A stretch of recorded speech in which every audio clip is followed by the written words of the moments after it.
sa mga ginawa ni Zoe eh. Pero naawa pa rin ako sa kanya. Kasi isipin niyo, sa isang iglap, nagbago lahat sa buhay niya. Siguro mas magiging tahimik yung buhay natin kung namatay si Doc Carlos. Anong sabi mo? Gusto mong mamatay yung daddy ko? Dok, hindi yun yung... Anong klaseng doktor ka? Kung may mangyayari man sa daddy mo, kasalanan niyo yun! Miss, mukhang problemado ka. Kailangan ba ng tulong? Masyado ka ng maraming paandar, Carlos. It's time for you to rest in peace. Ano naman nangyari? Inaway ka na naman ba ni Zoe? Narinig niya kasi kami nagkukwentuhan nila, Nurse Ivan. Akala niya gusto ko mamatay si Doc Carlos. Mali yung pagkakaintindi niya sa akin. Sorry, Carlos. Pero hindi ka pa rin maliligtas ng anak mo o ni Annalyn. Panahon na para ipasundo na kita kay kamatayan. Alam mo ba na gusto niyang mamatay yung daddy natin? Kayang-kaya niyang gumawa ng masama. Lalo na kung naisip niya na naagrabyado siya. May naisip ako na mas ikagaganda pa ng mga plano mo. Anong nangyari? Nurse, give me atropine, 1 amp. Atropine 1 amp. Dad! Dad!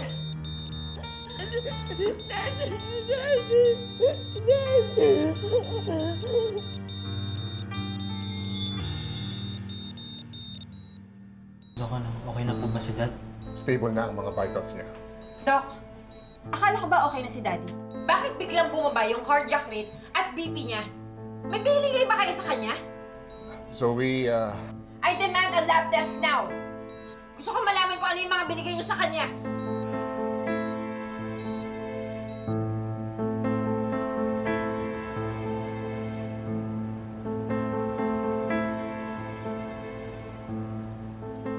Dok, ano to?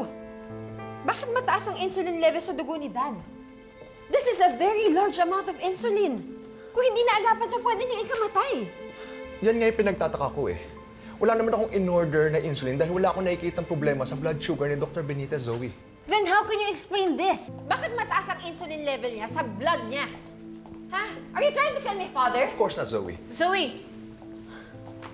Huwag mo na mag-usapin ng ganyan si Doc. Huwag kang nakikialam dito.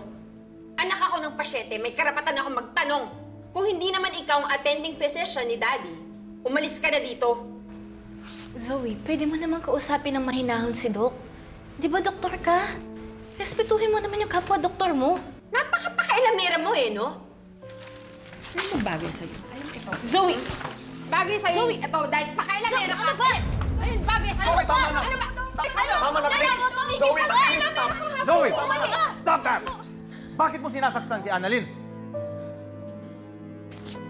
Dahil pakailamera yung anak mo. Anak ako ng pasyente and I have every right to intervene kung may nangyayari man sa tatay ko.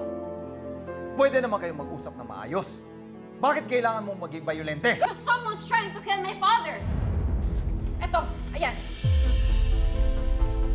May nag-inject ng insulin sa kanya. Kitang-kita naman sa lab test na yan. I'm just trying to protect my dad. Lalong-lalo na sa mga taong alam kong may motibo laban sa kanya. Zoe! Sana dinefend mo ako ng ganyan nung niloko ako ng mami mo. Pero hindi. Pinili mong sumali sa kasinungalingan niya.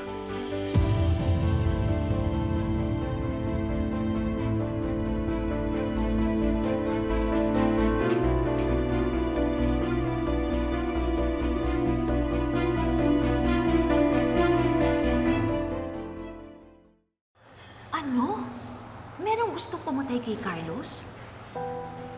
Teka, paano naman mangyayari yun? Diba merong pulis na nakabantay dun sa kwarto niya? Hindi ko rin maipaliwanag eh. Salamat. Pero nakita ko yung blood test result ni Carlos. Mataas nga yung insulin level niya. Sino naman ang gagawa nun? Lynette, syempre, yung may galit lang naman kay Doc Carlos ang gagawa nun, no? Excuse me. Makikisabat lang ho. Eh, di ba, yung pamilya niyo lang naman ang galit kay Doc Carlos. Eh, anong gusto mong tumbukin? Sa palagay mo ba, magagawa ng kaibigan ko yon? Uy, wala naman akong sinabi. Napaka-defensive mo naman. Hindi. Yung tono mo kasi parang pinagbibintangan mo na talaga yung kaibigan ko na ang gumawa nung kay Doc Carlos, eh. Aba, teka. Ang sabi ko, di ba pamilya niyo lang naman ang may galit kay Doc Carlos? Wala akong binanggit na pangalan. Ay nako, bibili sana ako kaya lang para wag na lang. Excuse me. Huwag ka na talaga bibili mo dito! Alam mo kung sino ka, ha? Josa! Laki-laki ng mata mo! Josa! Huwag mo nang patulan. Ano ka ba? Josa, huwag mo na patulan. Isipin na lang niya kung anong gusto niyang isipin. Alam naman natin na hindi kayang gawin ni Lynette yan.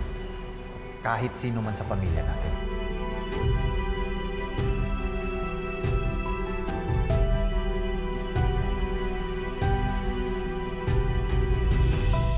Insulin? Bakit po may insulin sa dugo niya? Yun ang sabi ni Zoe. Ngayon ko rin lang naman nalaman. Ang hinala niya, baka meron taong gustong gumawa ng masama sa daddy mo na baka patayin si Carlos. Alam mo, dapat siguro nating malaman kung sino-sino yung mga nakapasok sa kwarto ng daddy mo. Actually, kami po ni Annalyn yung nandun. Dumalaw po kami kay Dad a few hours bago siya nag-code blue. Kayo ni Annalyn. Pero siguro naman magkasama kayo the whole time sa kwarto ng daddy mo. Well, lumabas po ako saglit at may tinawagan ako sa phone at naiwan ko siya. What? Iniwan mong mag-isa si Annalyn sa kwarto ng daddy mo? Opo. Is there something wrong?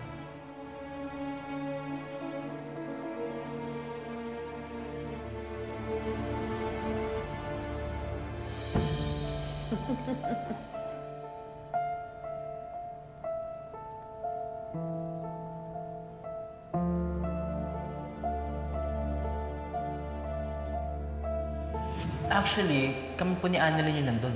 Dumalaw po kami kay Dad a few hours bago siya nag-code blue. Kayo ni Annalyn. Pero siguro naman magkasama kayo the whole time sa kwarto ng daddy mo. Well, lumabas po ako saglit at may tinawagan ako sa phone at naiwan ko siya. What? Iniwan mong mag-isa si Annalyn sa kwarto ng daddy mo? Opo. Is there something wrong? Matalino si Harry. Alam kong nakuha niya na gusto kong pagbintangan si Annalyn na siyang gumawa ng masama kay Carlos. Tapatin mo nga ako. What's wrong, Zoe? May ginawa ka bang masama kay Doc Carlos? Ako? Are you accusing me? Ako talaga? Just answer my damn question. Wala akong kinalaman dyan. Then who? Sino nag-inject sa kanya ng insulin? Insulin? Zoe, wala akong alam tungkol sa mga ganyan. Siguro somebody with some medical knowledge, a medical practitioner, or a nurse, or a doctor. Someone who wants to see him dead.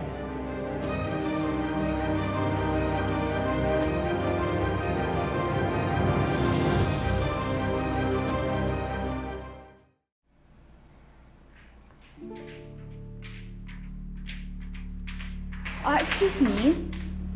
Alam niyo po ba dito kung saan yung mga unit ng doktor? Ako po, doktor po ako. I'm Dr. Zoe. Ano po kailangan ninyo? Doktora po kayo? Ay, buti na lang po. Magpapatulong lang po sana ako. Iniresetahan po kasi ng insulin yung nanay ko. Outpatient po kami. Pwede po bang kayo na lang mag-inject ng insulin sa kanya? Sorry, hindi kasi ako naka-duty ngayon eh. Patulong na lang kayo sa mga nurse or tawagan niyo yung attending physician ninyo. Ganun po ba? Kasi po nakita namin kahapon na may isang doktor na nag-inject ng insulin sa isang pasyenteng bata. Nag-inject ng insulin? Kilala niyo ba yung doktor na yun? Si Doc Annalyn Santos po, yung pong batang genius na doktor. Wala po kasi siya eh. Sa kanya nga po sana kami magpapa-inject. Sigurado ba kayo na si Doc Annalyn yung nag-inject ng insulin? Opo, Doc. Bakit po? Harry, sorry sa nangyari sa daddy niyo, Teka, Annalyn, sino-sino pa ba ibang pwede pumasok sa kwarto niya?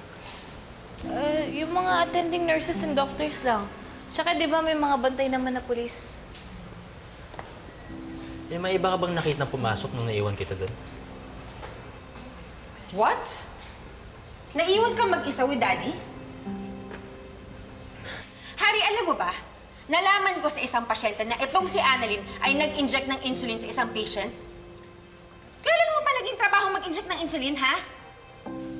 Nakiusap sa akin yung magulang ng pasyente. Ano ba ibig mo sabihin? Hindi kaya ikaw nag-inject ng insulin sa daddy namin to induce cardiac arrest? Ano? Don't play innocent, Annalyn. Ginawa mo yun dahil gusto mo siyang mamatay. Ba't ko naman gagawin yun? Zoe, sandali. Kahapon lang, in-announce niya sa mga nurses na gusto niyang mamatay si Daddy. Ate, baka hindi naman yun yung ibig niyang sabihin. Ano ba, Harry? Baka po ba pinagtatanggol to? She hates our father more than anything. And besides, nag-inject nga siya ng insulin sa pasyente eh. So, ibig sabihin, meron siyang access sa mga insulin vials. At nagpunta ka bago siya mag-code blue, di ba? Ba't hindi mo man lang sinabi sa amin yun? Hindi mo na-mention yun? Ha? What was your business there? Hindi ka naman niya attending physician. Sinamahan ko si Harry, di ba? Sinamahan niya ako. Of course. Kunwari, sinamahan. Oo nga naman, para hindi halata na may pinaplano ka. Alam mo, ang galing mo rin eh, no?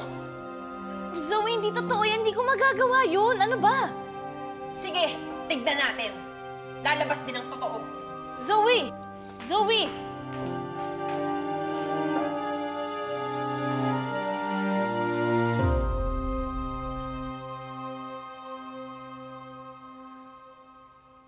I want an investigation. Paano magkakaroon ng insulin sa dugo ni Dad kung wala naman yun sa doctor's orders? Somebody secretly administered insulin sa swero niya and whoever did that wanted him dead. Of course, Zoe. Paimbestigahan natin yan. Hindi namin yan palalampasin. Doktor din ako. Kung nagkamali ka sa pag-inject, somehow lalabas yun sa chart kung sino yung nag-inject. Pero ito wala eh. Kaya alam kong pagpatay ang motibo ng kung sino man ang gumawa nun. And I have a strong feeling na si Annalyn yun. Zoe, that's a grave accusation. Wala pa namang investigasyon. At sana, huwag kayong maging bias sa investigasyon dahil anak mo ang involved dito. No, I'll stay out of it. At kung anong kalabasan ng investigasyon, I will respect that. Gusto ko rin mahuli kung sinong gumawa nito kay Carlos. After all, pasyente pa rin siya ng Apex. I agree with Dr. Tanyag. Isa tong krimen na hindi dapat nangyayari. Gusto ko rin mahuli kung sinong gumawa nito kay Carlos. Not in Apex, not even in any hospital. I denounce this heinous act. But I'm telling you now, hindi to gagawin ni Annalyn. That's your opinion, Dr. Tanyag. But I want the truth.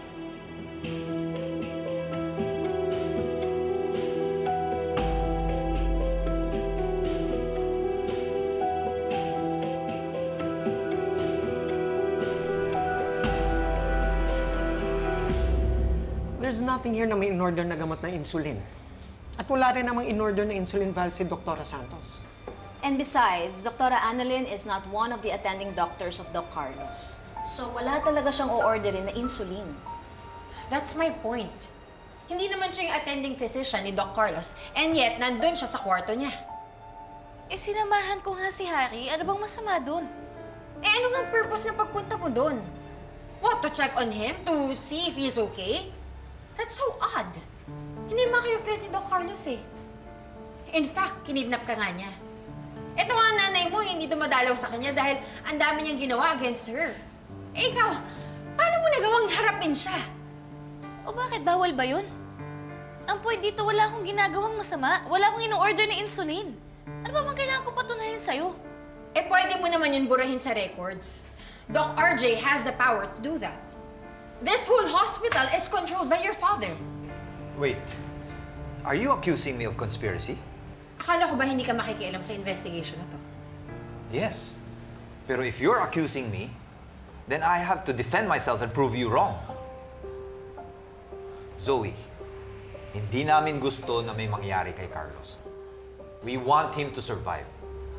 And you know why? Dahil marami pa siyang pagbabayaran sa amin at saka sa batas. Just in case nakalimutan mo. Marami siyang pinatay at pinahamak. Hindi yun yung pinag-uusapan natin dito. Doc Ray, I strongly suspect na si Annalyn is behind all of these. So ano gusto mong mangyari, Zoe? Gusto ko makita yung mga gamit niya. O sige po, Doc Ray. Check niyo po yung gamit ko. Wala naman pong problema. Sigurado ka? Opo. Eh, wala naman po akong tinatago eh. Di naman ako marunong magsinungaling at magtago katulad ng iba dyan.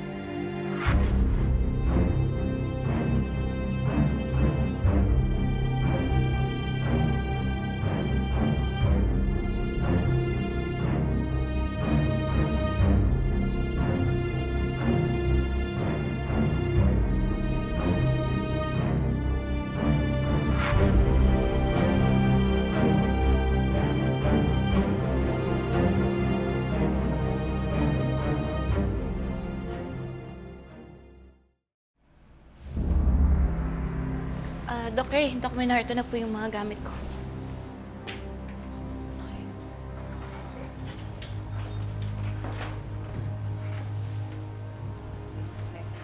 Let's check it.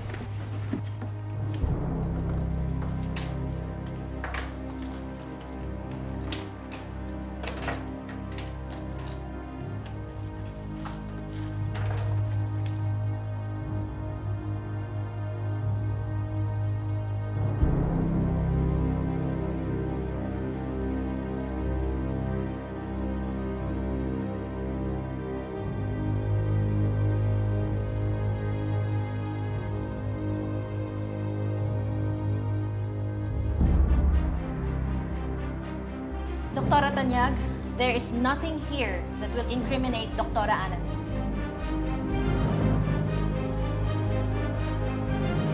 Kahit dito, wala.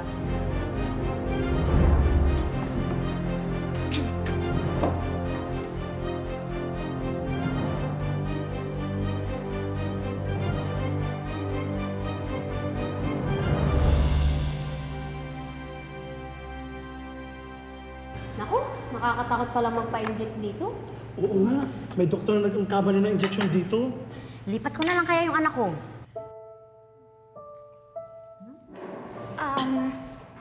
Hello po. Excuse me po.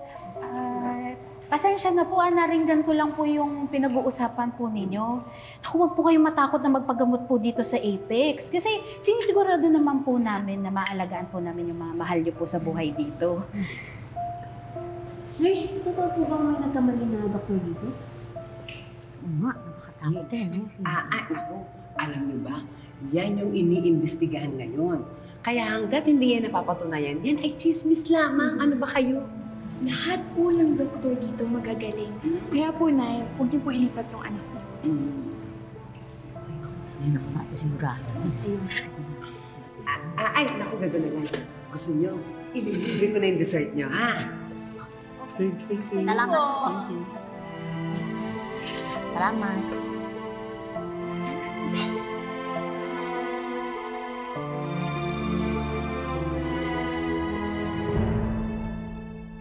Siguro naman nalino na yung pangalan ko, no, Zoe? Kaya pwede ba tigilan mo na nga ako? Tsaka Zoe, hindi naman magagawa ni Annalyn yun eh. Pero pinagdadasal ko pa rin na sana kung sino man ang may gawa nung kay Carlos, mahuli na siya. Hindi pa tayo tapos. Naniniwala ako na may galit sa kanya ang gumawa nun. At isa ka doon, Ninit. Oo, may galit ako kay Carlos. Pero hindi ko magagawang pamatay ng tao. Zoe, maraming may galit kay Carlos. We don't know all these people.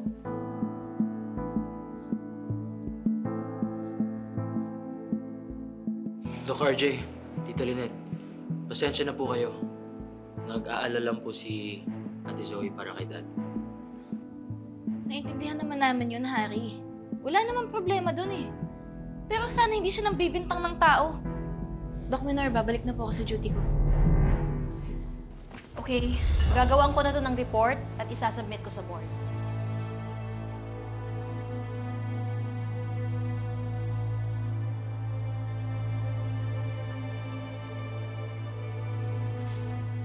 Ano yan? Ano yung nahulog sa coat mo?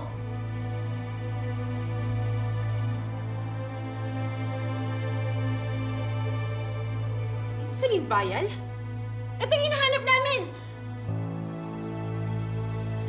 Doc Menor, tingnan mo! Sabi ko na nga bang guilty ka eh! Halika dito! Huwag mo saktan si Annalyn! Ipagtatanggol mo pa rin yan? Kita-kita lang ang ebidensya? She tried to get my dad! Doc Menor, I need to see this in your report that idedemanda namin siya! Doktora Annalyn Santos is guilty of malpractice and attempted murder!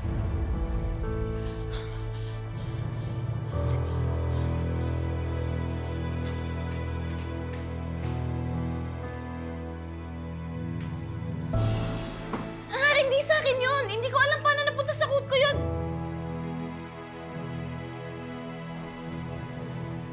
Nay, hindi po sa akin yan! Hindi ko alam paano nangyari yun! Tay!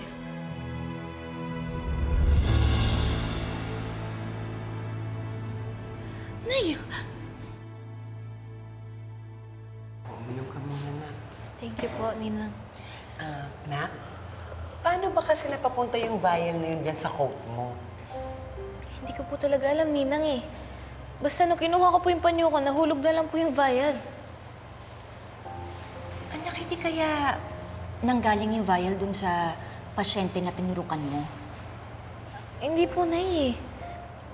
Tinurukan ko lang naman po yung pasyente kasi nakiusap po sa akin yung nanay niya. Ayaw po kasi magpa-inject sa mga nurse eh. Pero wala po kong hinawakan na vial nun. Pero yung vial na yun na nagpahamak sa'yo, ha? Eh, paano mo ngayon i-deny? Eh, nahulog na sa coat mo. Hindi ko po alam, Ninang. Nay, tingin niyo po ba matatanggal na po ako sa Apex? Naku, hindi, no? Ano ka ba? Ang tatay mo ang isa sa may-ari ng Apex. CEO yun. Eh, sino ba bangga doon? Sige nga. Si Zoe? Excuse me, no? Hindi siya totoong tanyag. Anak, tatagan mo lang yung loob mo, ha? Wala kang ginagawang masama. Wala kang kasalanan. Kaya dapat huwag kang matakot.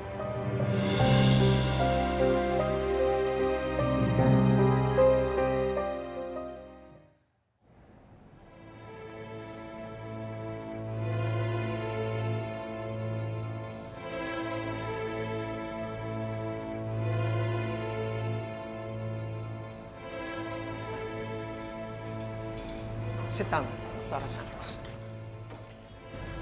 I already submitted the report that I gathered from my initial investigation earlier.